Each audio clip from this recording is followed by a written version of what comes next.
শ্রীমতী মমতা বন্দ্যোপাধ্যায়, যিনি মুখ্যমন্ত্রীর দায়িত্বে আছেন, তাকে হলফনামা জমা দেওয়ার নির্দেশ দেন।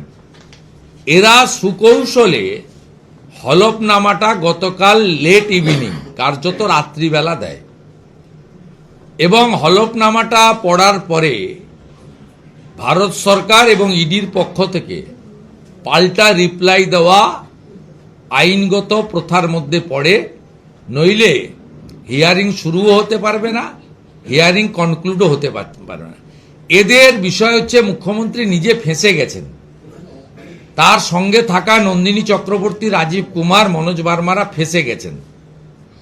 তাই তারা এটাকে লিঙ্গার করতে চাইছেন। তাই অনেক আগে থেকে বলার পরেও হলফনামাটা দিয়েছেন লেট নাইটে, লেট ইভিনিংয়ে, রাত্রে।